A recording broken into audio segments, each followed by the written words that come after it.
Good morning, everybody. Welcome back. For those of you that are just joining us for the first time, my name is Dream Mullick, and I'm the host of the Psychedelic Healing Summit. And I'm so excited to be dropping in today to explore the medicine of ketamine. You know, there's a lot of buzz around the communities and lots of clinics popping up around the Western ecosystem, ketamine clinics. But what feels really important to me and what I'm really excited to connect with today is the role of integration in the work with ketamine and really connecting with two leaders in the space that are on the front lines of working directly with patients to understand more about how this medicine can be best served. So with that, I would love to introduce our two panelists, Dr. Hannah McLane.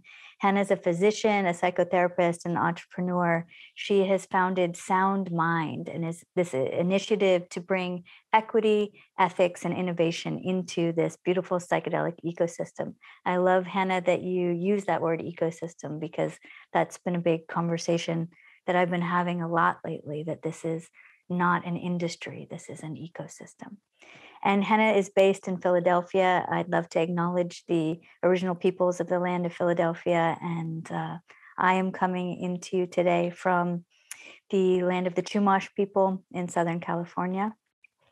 Love to introduce our second panelist, Dr. Elias Dakwar. Elias is a fellow from addiction and psychiatry at Columbia and has done all kinds of amazing, incredible work around evaluating ketamine in working with addiction. And he is the principal investigator of several studies that are happening right now at Columbia, exploring the use of ketamine to treat cocaine addiction and alcoholism. So thank you so much, both of you, for the gift of your time. And I'd love just to begin to explore. Hannah, maybe you could share just a little bit about your work and what you're up to in this space so that the community can have some context and understanding. Yeah, thank you for that intro. Well, I'm up to a lot. So I think a lot of us in leadership and psychedelics are up to like 100 different things. But primarily I started a clinic in West Philadelphia. And we provide ketamine-assisted psychotherapy, and we're very excited to eventually provide MDMA-assisted psychotherapy and psilocybin-assisted psychotherapy. We're firmly in the camp of you need a therapist or facilitator the full time that someone's with ketamine. So I think that makes it different than like some of the infusion centers that are popping up, although those also can have benefit in their own way. And a lot of my time I spend, we have a training program. So we have a 6-month facilitator training program. Currently we have 60 people in that program. And we've been running it for almost 2 years now. So one of the original groups starting these trainings, and it's fascinating just as things move and as people, you know, there's different skills that you see people need. And so we're developing we have a program that focuses mostly on ketamine, but also is working to be one of the certification programs for Oregon, which we're excited about. And what else? And then we do research. So we're working on an MDMA-assisted psychotherapy research project, hopefully starting this summer. Many, many hats. It sounds like you're wearing many hats. And maybe another retreat center in Hudson Valley and Costa Rica. That's the other thing we're working on. So yeah. Thank you. Thank you for all the beautiful work that you're doing. And Elias, I'd love just if you could share a little bit more with the community, a bit about your work. So when we dive in, then there's some context. Yeah, thank you for the introduction. So my work is primarily at the academic level. I'm running trials in order to give some greater evidence to what ketamine is doing and how it might be utilized in conventional settings. Been doing the research for about 14 years. I started doing research with ketamine around the time that ketamine was just emerging as an antidepressant and being given in the way that Hannah had mentioned earlier, as something that people do much as they would get ECT or transcranial magnetic stimulation, a procedure, without attention being given to the psychotherapy process and to the experiences that ketamine can induce. So I was very interested in understanding more about how we might tap into those experiences and how ketamine might be embedded in a larger process that isn't simply about approaching mental illness as a neurological problem that can be targeted by various interventions, but as something touching the human more deeply. So the work began with looking at mindfulness training and how ketamine might be embedded in a mindfulness-based platform.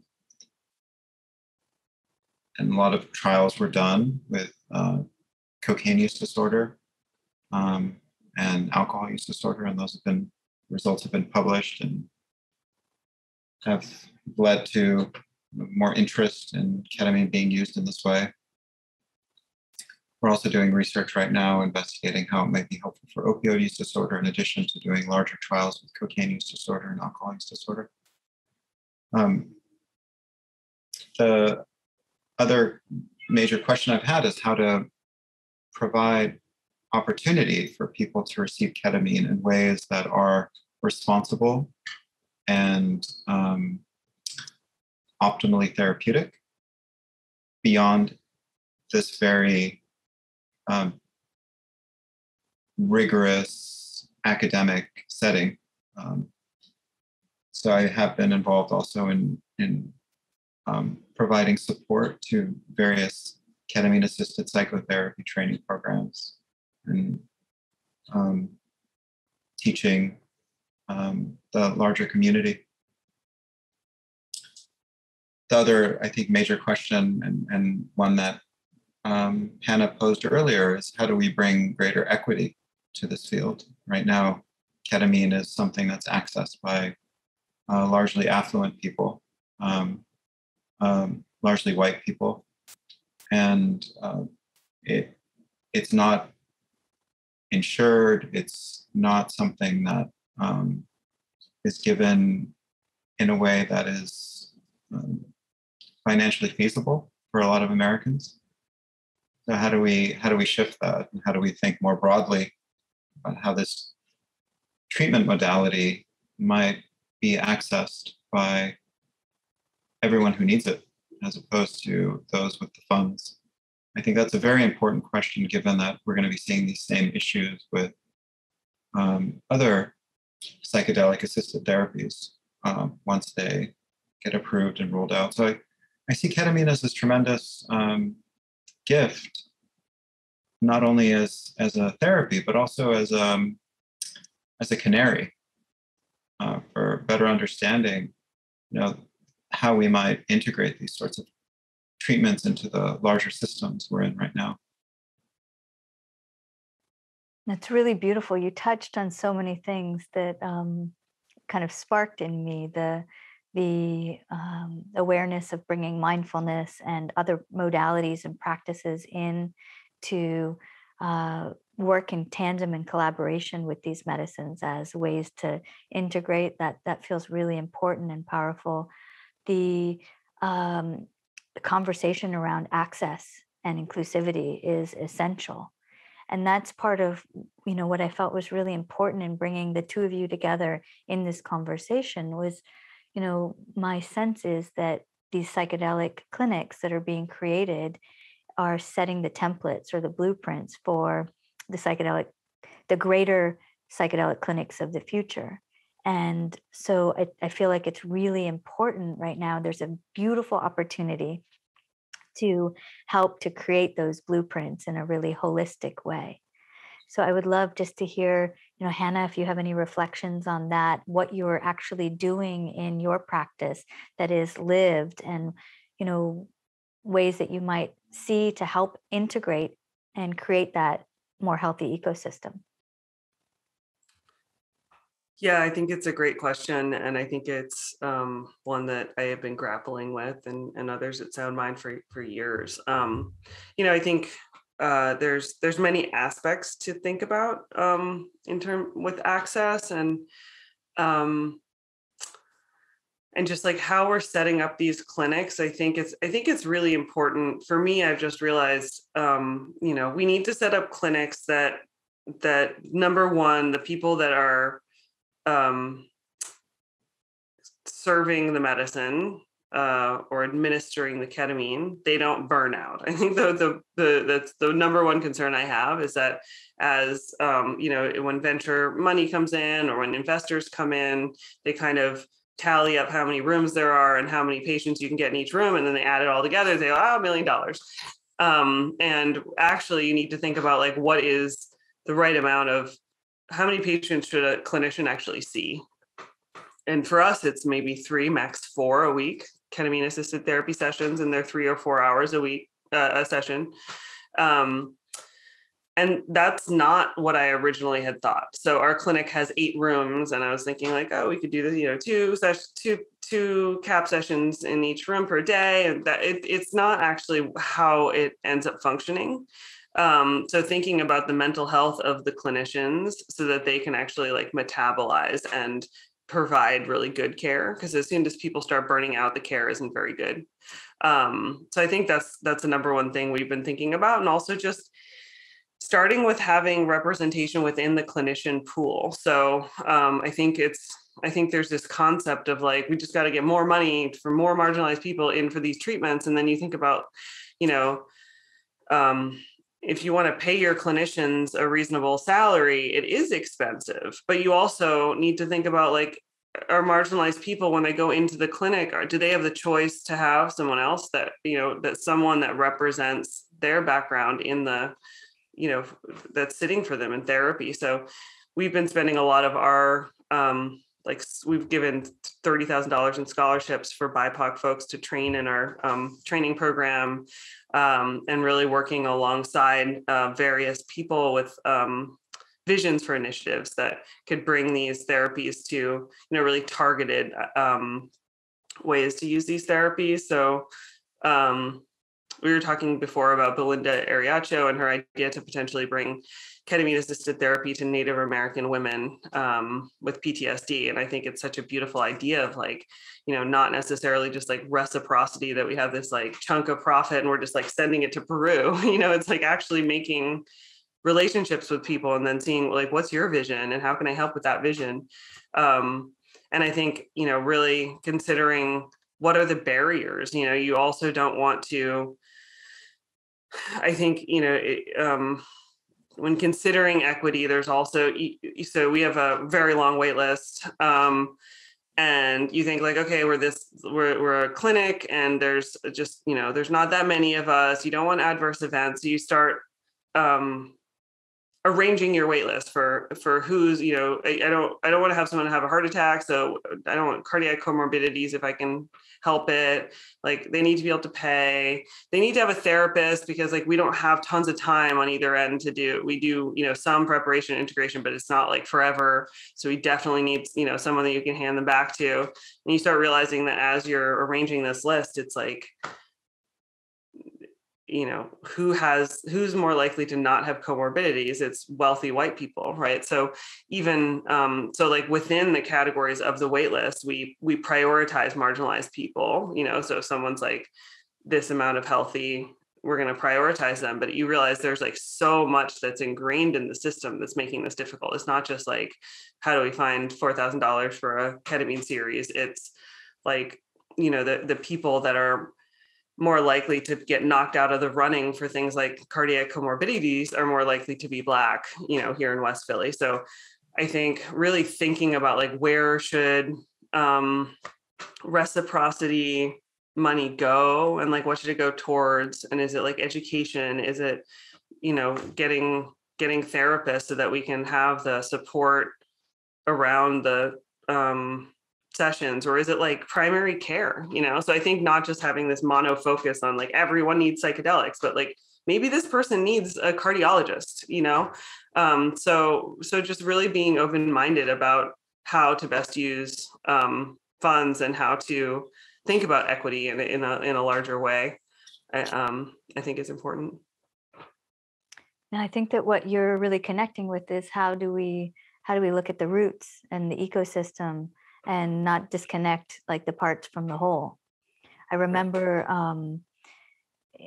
being in conversation with Dr. Harry Grammer, and Harry does this beautiful work in LA around incarcerated youth and bringing them back into the world. And part of his practice is a psilocybin microdosing practice. And I was like, how do we get this medicine to, your people? And he's like, they need just connection with nature first. Like, we just need safe space to like drop in and connect with. So it's really, I myself have been a part of that mind that wants to, do or fix or go out. And it's, I think taking the time is what you're really talking about to understand the communities. Right. And just like, where does the urgency come from? I think this urgency of like, it has to be me and it has to be this, and this is the answer. It's like, that is dangerous. And I think as an ecosystem and as like individuals, we need to slow down a little bit and really look at the, like, how we're going into these spaces and like how we're coming up with these ideas of who should be doing what, Yeah. I love that idea. I was talking to another one of our facilitators about reciprocity. We've spoken a lot about reciprocity in this conference and what it is to be in Aini or sacred reciprocity. Claudia and Charles Eisenstein had a whole conversation around the gift and the role of the gift and what it is to live in that way. And part of what I've come to understand is that you even first ask, like, if you come, when you're coming with reciprocity, you come in with the open hand of just asking. Even before you're giving, you're asking, like, the permission to be in conversation around this.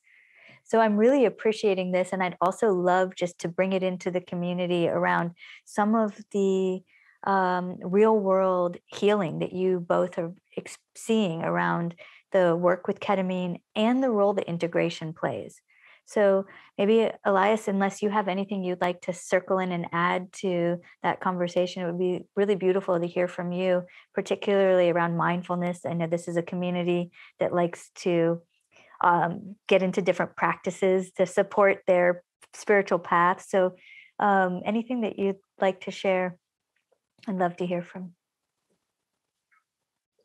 I think the major opportunity we have before us now is to recognize that when one of us is suffering and there's work to be done, that it's indicative of not just what that person is going through. There's a lot of other factors at play. Systems, of course, that might be creating challenges. The systems of thinking that lead to particular ways of suffering. So I think the great opportunity here is to be able to approach suffering from this more comprehensive perspective, that it's not some restricted diagnosis that we can treat in isolation, but something that touches on larger forces. So when it comes to ketamine, the approach I've taken has been one of helping the person overcome an addiction, but with the recognition that that addiction is the most visible manifestation of deeper challenges involving how the person relates to her body, her mind, other people, the earth, to the opportunity for giving and receiving in that gift language that you mentioned before. And the mindfulness is an integral part of that. So the ketamine creates opportunity for stepping outside of the usual systems of thinking, of being, and entering into a way of being that's more engaged, more related, with the support of therapists and if the person can engage in it, a practice to help deepen that. I think the great challenge before us is to not get caught up in the particular experience or the medicine that is really very hot right now. And my concern about a lot of these clinics is that they're not only focusing on a particular community, and sometimes, as Hannah mentioned, that focus may come not simply from an economic perspective, but from a medical feasibility one. Many of the people who are most eligible for ketamine are relatively safer or relatively healthier medically and come from positions of privilege. But it's not simply that focus on a community, it's also the focus on a particular experience. And selling ketamine as a psychedelic, as something that will promote a particular altered state that everyone is really kind of excited to engage in. People have, over the course of my doing research with ketamine, have become progressively more clear on the kind of experience that they want by virtue of all of the narratives that are being shared right now, where the experience is being fetishized and objectified. There's just almost like this new mechanical way of healing that involves like passing through a particular experience and then doing the work after, and then you just get better. And of course, it's much more complex and also beautiful than that, because there's this opportunity to not simply heal in an isolated way, but to engage more deeply with what's before us, and to consider how our healing is intimately involved with the healing of others. There's this opportunity for embracing a position of service. Now, as you were saying, asking not only for permission, but for what I can do.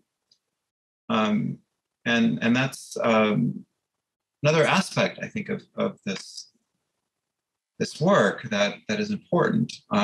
People will have this great experience, and in their enthusiasm, there's this urgency. I want to give. I want to do. I want to, and having a way to honor that tendency, but not to say, okay, you went to Costa Rica, you had this great retreat with plant medicines. You're ready to be you're ready to serve. Oh, how do we honor that yearning to be of service, but to also temper it a bit and create space for engaging with this more responsibly. So in many respects, I think the foundation of all of this work needs to be very clear, and I really appreciate how we're talking here about integration as medicine, because it is ultimately about that. It's about that ongoing practice and relationship and mode of engagement that is so crucial here, with these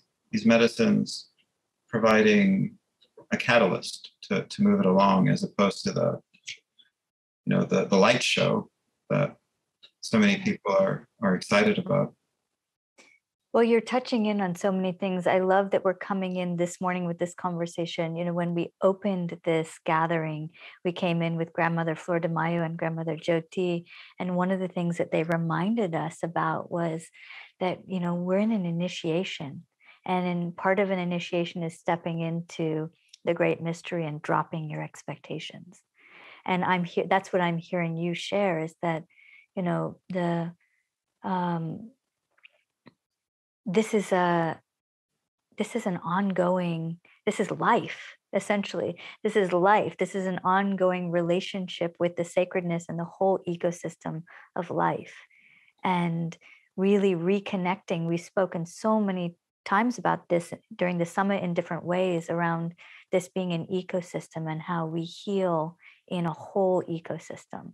And oftentimes, you know, when we experience trauma, it feels very, very personal, very isolated, and very individual.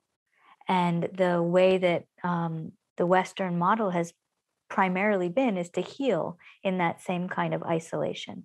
And what we're coming into conversation, awareness, and understanding and learning from original peoples and indigenous peoples about how they hold these experiences in community is how we heal in a whole ecosystem. You know, so I love that you've touched in on that. It feels so important that we get to bridge that in these ways. I remember speaking with Robin Carhart Harris, and he was talking about how in one of their studies that they had started to bring in group integration, and that was a novel idea, you know, but it was happening, you know, within the clinical settings, and so that just feels really important. I feel like you're stitching that needle together in this conversation, and I'm really appreciative of that. Hannah, I would love if you would be open to sharing with us, you know, some of your experiences being the founder of a clinic and working to create this blueprint and this ecosystem. And what is the role of integration? And are there practices or modalities that you've found that really help to support in the greatest healing with the work of ketamine? Yeah. So integration, I think, is so important. Also preparation, I think, needs to go into that bucket. I also come from a mindfulness Buddhist background. So I did a lot of meditation and silent retreats before coming into this work, and have found, you know, when I do medicine myself, I've noticed like what types of skills I lean on. You know, if something's going into a dark place, I sort of have these skills. So I've designed some of the preparation around that to give people skills. And for me, the meditation for prep is really like you're teaching someone to skills that they might find useful in the session, and you're also teaching them to begin to have some insight. So if someone is starting to have insight into like what are their patterns, and like what drives them, and maybe what memories they want to understand better, they can get a lot more out of the session. So we've noticed that people who have had therapy in the past, they can get a lot more out of the ketamine sessions. And you know, people don't always get the memory they're hoping to get. You know, they might say like, I had this trauma, I really want to understand more. And it's like nothing to do with that. But often in the days following, things will come up if that was their strong intention, or in following sessions, it will come up. So, you know, when they're ready. But we've seen, I'm continually amazed by what ketamine can do. Like the way that healing can occur for people that have been in therapy for years, and they'll say like, you know, I'm stuck, I don't know why. And then like some memory will come up that they had no idea was even. We had somebody the other day who cried for like 3 hours about a memory that she didn't even realize was bothering her. And it sort of lifted this. She was feeling like she was going into a suicidal ideation phase in her life, and it just lifted it. She was like, I feel like I was carrying this 5,000 pound sack behind me, and now it's gone. And it's continued. It wasn't just like a one-time thing, but she's doing the work. She's, you know, she's continuing the session. She's being open to like, you know, different versions of things. And, I think integration can mean different things to different people, but I do think it's a lot of it is allowing, allowing whatever came up to kind of like filter into your life and notice what's different and sort of be gentle with how you make the shifts. I think something that's very interesting about ketamine that I don't see with other psychedelics is there can be, and Harvey Schwartz at Polaris talks about this too, that there can be this like de-enmeshment thing that can happen, that people will, have a ketamine session and, whatever happened during the session, but then they'll go back to maybe a relationship that's really not healthy or something that's like very enmeshed, and be able to have this view of it that's not so like they're not being pulled so much by their emotions. They can see maybe it's unhealthy, maybe I need to give this some space. And in that way, it really seems to me like some of the skills you learn in meditation, like having a view outside yourself and kind of like observing. So I think ketamine can give you that that skill that you can then use as you move forward. And sometimes this leads to breakups, and sometimes it leads to, healthier relationships. But I do think having more, it can allow for more like mindfulness of body. And that's also surprising because it's a dissociative drug, so people think that, oh, I'm going to shoot to the moon and then, and they often do, kind of leave your body behind, but then somehow there's this extra awareness of the body. It's almost like when you're coming back into it, there's a sense of like, oh, where is my body in space? Like I didn't exist. I was a bunch of molecules, and then I reconstituted. And then it's like, sometimes I'm like a heightened noticing of body sensations, which can be really helpful from a mindfulness perspective.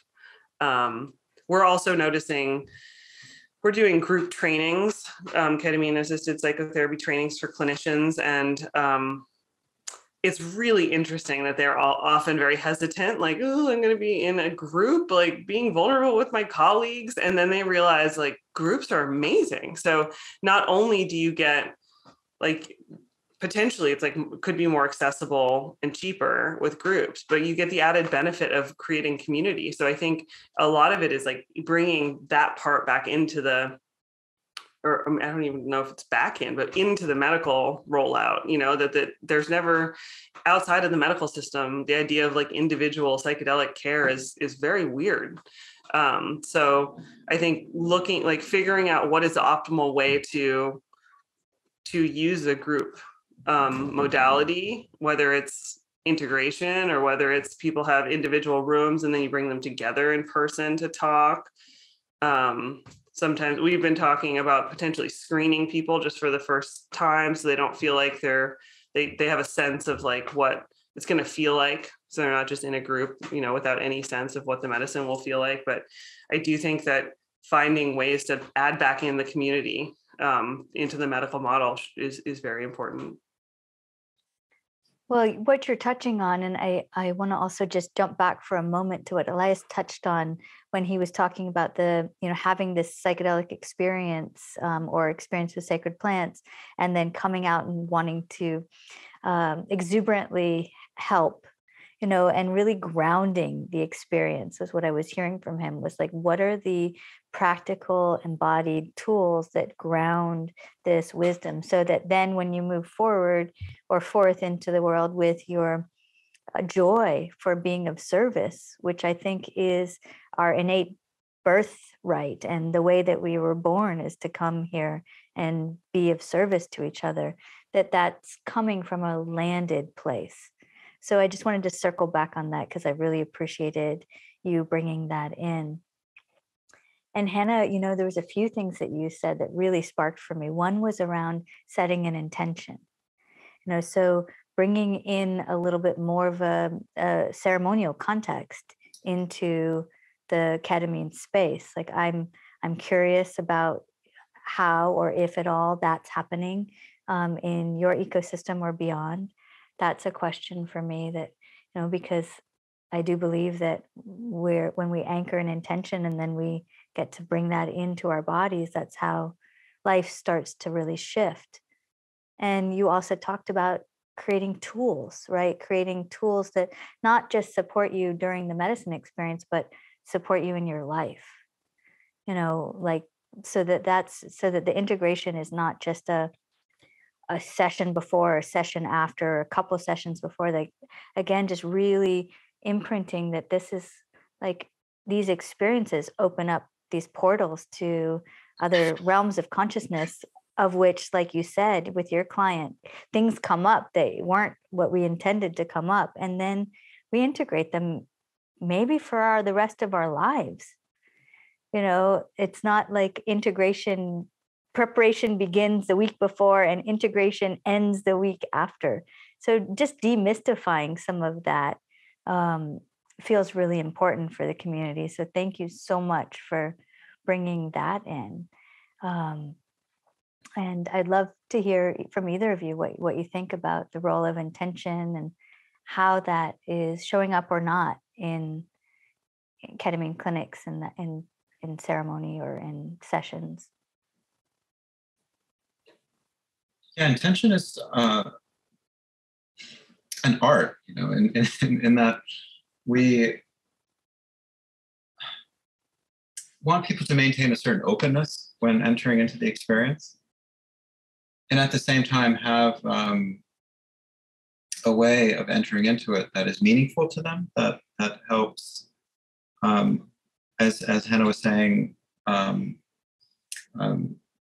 helps make sense of it, and also helps with giving an opportunity for practicing life skills that would be helpful well beyond the experience itself. At the same time, having to fix an idea of what this is can create challenges. So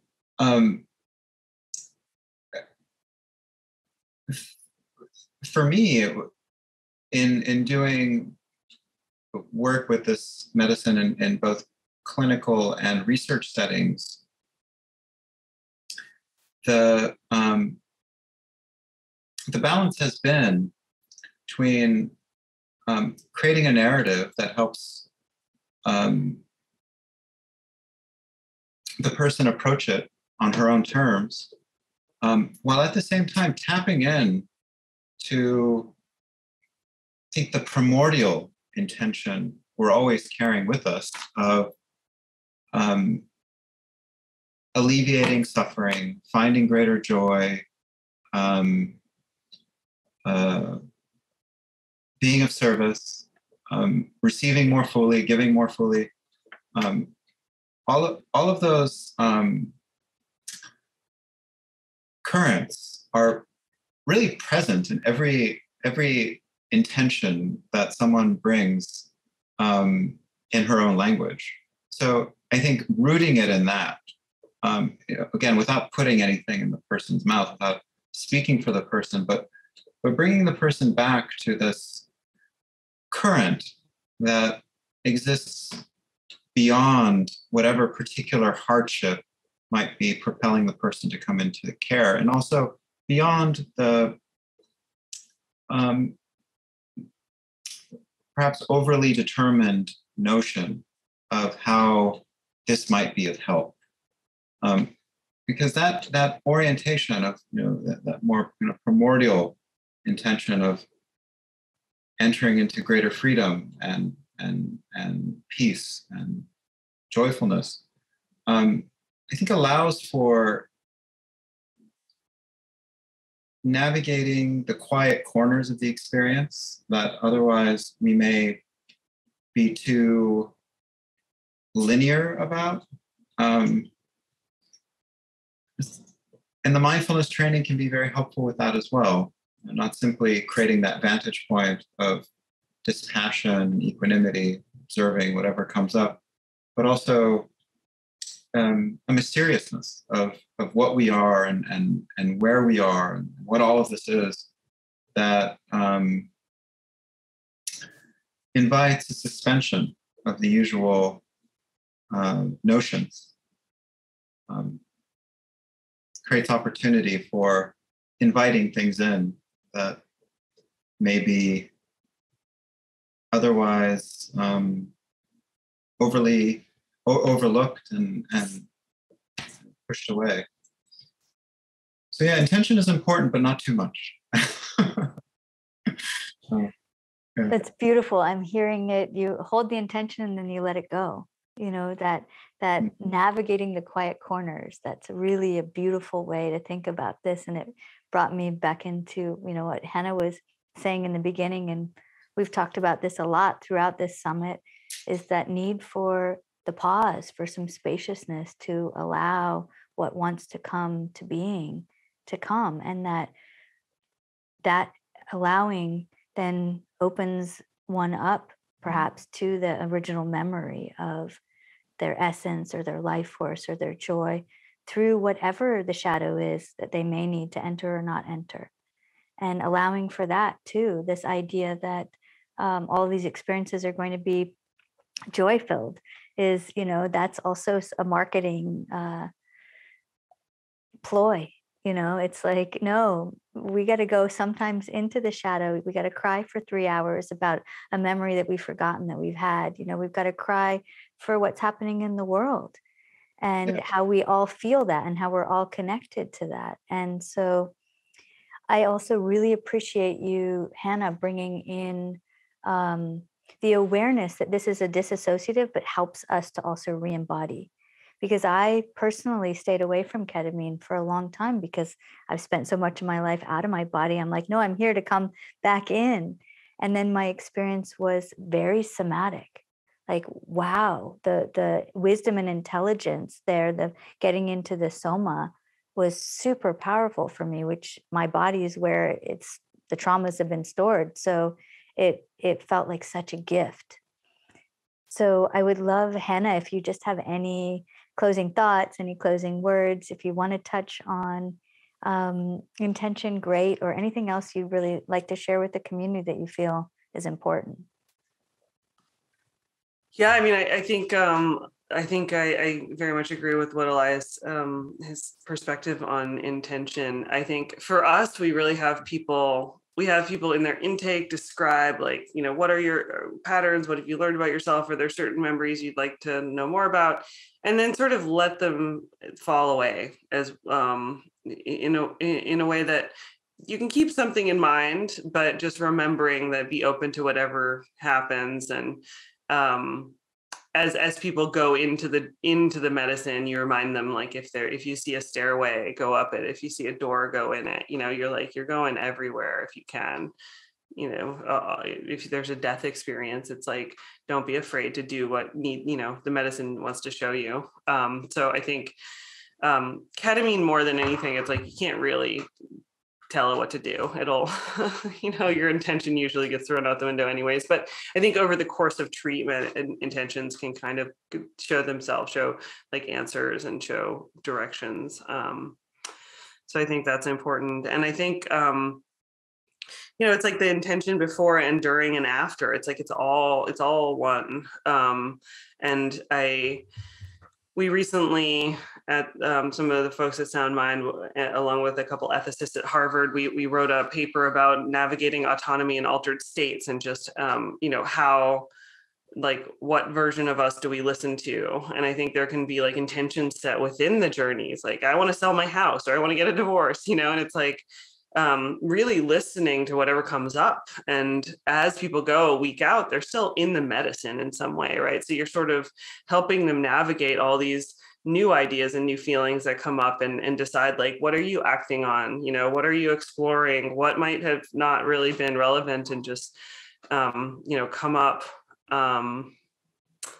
So I think that's been fascinating, really, really helping people find their authentic self, so it can be in different forms. And sometimes people go into the medicine and they're like, that's not, I don't want to act on any of the stuff I saw, but I want to, maybe keep exploring it. And yeah, I think that sometimes in my therapy training program, people sometimes will see videos of harder sessions, and it's surprising because most of the videos you see are of, relaxing, everyone's relaxing. It's like, no, this is often the time that people like reenact their trauma, and you might be the victim in the way that, like, maybe they have to act out something, and it can be like a lot of anger and a lot of sadness, and really like being in it for holding that space, not just being an onlooker, but if you might have to be some sort of like actor or, you know, receiver of a transference that is really strong.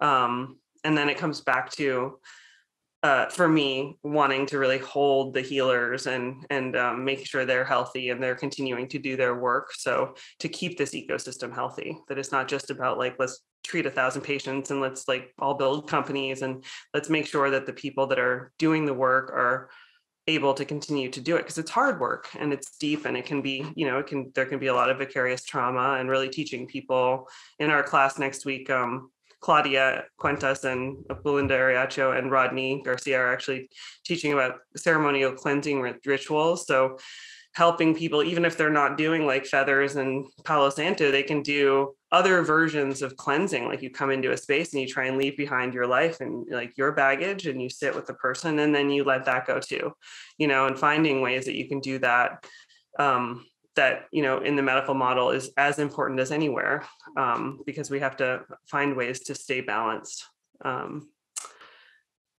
And yeah, I think that's about it. I think it's been really amazing to hear both of you and your insights. And I agree with the intention that like we are all here to relieve suffering of ourselves and others. And I hope that this ecosystem continues in that direction. Thank you so much, Handa. And thank you so much, Elias. I'm really feeling that the bridge in this conversation. And, you know, there's been a lot of focus in the summit around different ceremonies and ceremonial practices. And I can feel it anchoring into your practices in a very grounded way that doesn't necessarily need to include, as you mentioned, you know, feathers or oils or anything of that nature. It's like, how do we step into the present moment? How do we ground, and how do we embody, and how do we include both the recipients and the facilitators as an awareness of a whole ecosystem? So much gratitude for all the work that you both are doing. Thank you both for the gift of your time, deep appreciation. And thank you, community. Until we meet again for the next session, wishing you all beauty-filled moments.